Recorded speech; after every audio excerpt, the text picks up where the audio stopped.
खुलुमबाय गोदान भिडिअ नोंथांमोन बयखौबो बरायबाय दिनै बे भिडिअनि गेजेरजों नोंथांमोना मिथिनो मोनगोन बड' मिलिटारि एबा NDFB हान्जानि जागायजेननायनिफ्राय लानानै बे हान्जाखौ सिफायनाय समसिम थौदो बिदिब्ला भिडिअखौ जों स्टार्ट खालामसै लेट्स बिगिन रन्जन दैमारि एबा DR नाब्ला बिथांनि दैदेननायाव बे हान्जाखौ 3 अक्ट'बर 1986 मायथाइयाव BdSF एबा बड' सिकिउरिटि फर्स मुंजों दानाय जाग्रोदोंमोन।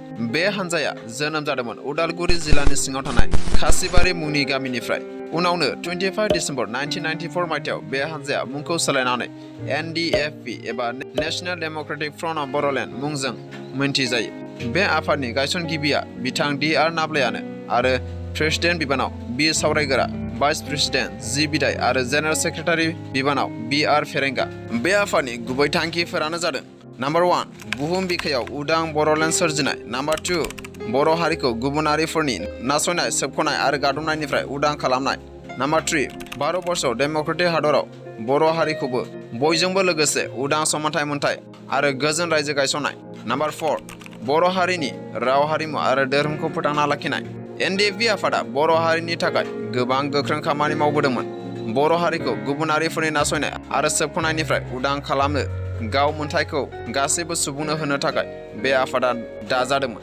नोंथांमोननो आं गुदिनिफ्राय खोन्थानो नाजानि NDFB आफादनि गुबै आरो गुदि थांखियानो जादों आलादा रायजो बड'लेण्ड सोरजिनाय। जोनोम मोनजेननायनिफ्राय लानानै NDFB आफादा नन बड' सिभिलियन्स मानसिफोरखौ बड'लेण्डनिफ्राय होखारहरनो थाखाय गोख्रों खामानि मावदोंमोन।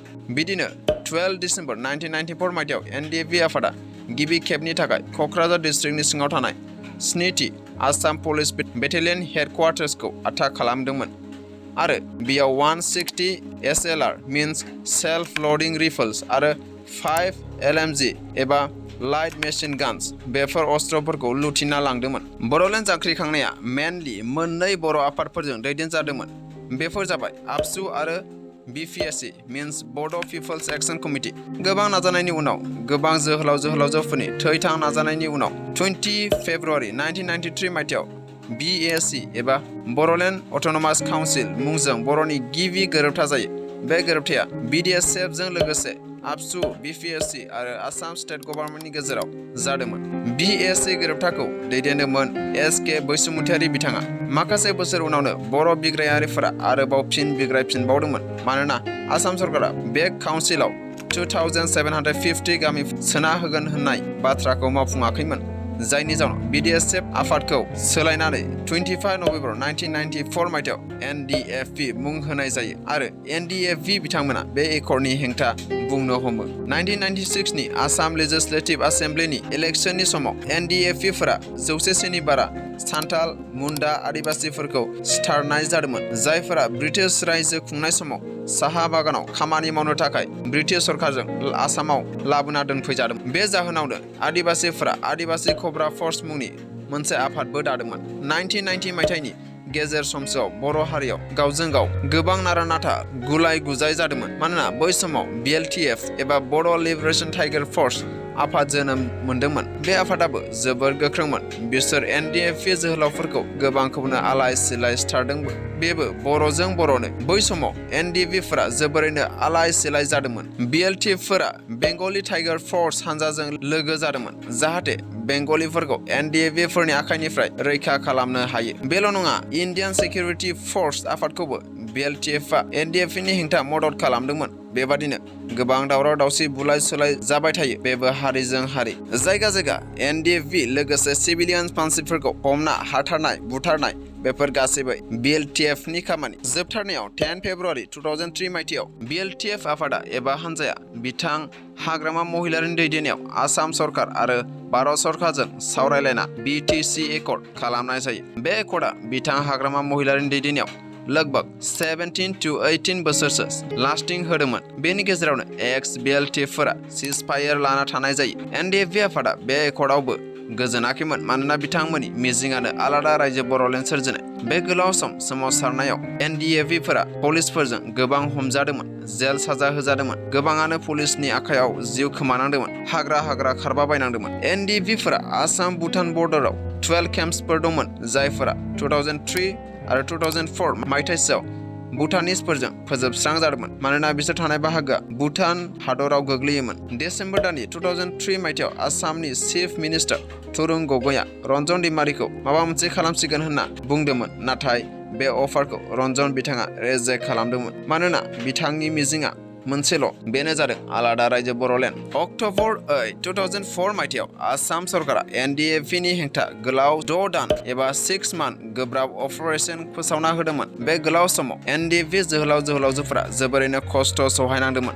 सोरबा गावथारजादोंमोन, सोरबा आथिं आखाइयाव गुलि नांना गोब्राबथार जखम जादोंमोन। NDFB जोहोलाव जोहोलावजोफोरा गांनांदोंमोन, उखैनांदोंमोन, थेवबो सहायदोंमोन। 15 एप्रिल 2005 मायथाइयाव गभर्नमेन्टआ जेनेरेल सेक्रेटारि गबिन्द बसुमतारी बिथांखौ जेलनिफ्राय उदां खालामना होनाय जायो मानोना बिथाङा गोबां सम 25 नभेम्बर 2002 मायथाइसोनिफ्रायनो जेलाव दंमोन। 25 मे 2005 मायथाइयाव आसाम सरकार आरो NDFB नि गेजेराव सिजफायार एग्रिमेन्ट जादोंमोन। बे एग्रिमेन्टनि गेजेरजों NDFB बिथांमोना सिकिउरिटि फर्स आरो सिभिलियान्सफोरनि हेंथा मावनायखौ दोनथ'दोंमोन आरो सरकाराबो बे आफादनि अपारेशन्सखौ दोनथ'यो। 2006 मायथाइयाव सिकिउरिटि फर्सनि 7 सोद्रोमाखौ NDFB हान्जाया किडनेप खालामना सिथारदों होनना सासपेक्ट खालामनाय जायो। बे जाथाया जादोंमोन उदालगुरि डिस्ट्रिक्टआव। 5 जुन 2006 मायथाइयाव ex-BLTF नि 2 केडेट्सफोरा NDFB जों कार्बि आंलंआव सिथारजायो। 2008 मायथाइयाव NDFB हान्जाया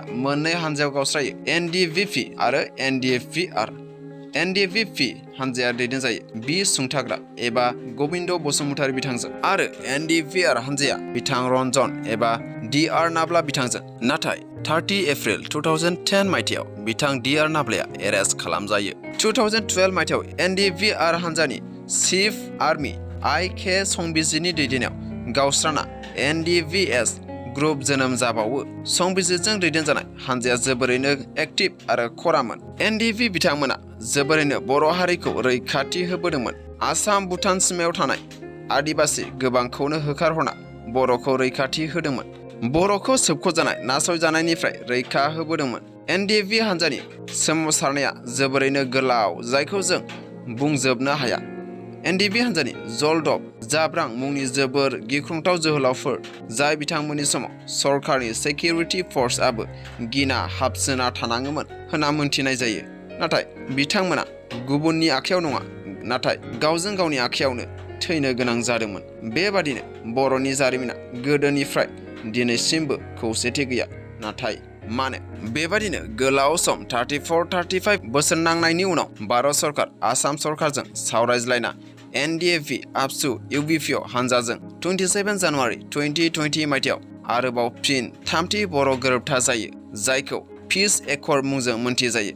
बे एकर्डनि गेजेरजों NDFB मोनथाम ग्रुपखौबो डिसबेन्ड खालामनाय जायो।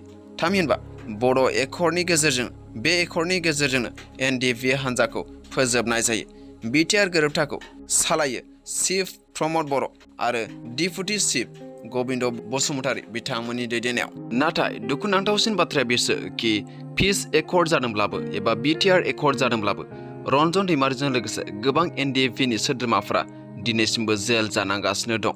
जोबथारनायाव आं नोंथांमोनाव सरिसो बिनो सानबाय, मानोना 34 बोसोर गोलाव सम NDFB फोरनि नांनायाव गोबां जाथाय आरो समफोर जायफोरखौ आं आंनि बे गुसुं भिडिअ'आव कभार खालामनो हायासै। बेनिखायनो थालांनाय सम आरो जाथायफोरखौ नोंथांमोना कमेन्टआव खोन्थाहरोब्ला जोबोर गोजोननाय थागोन। Okay for now, thank you, bye bye, take care.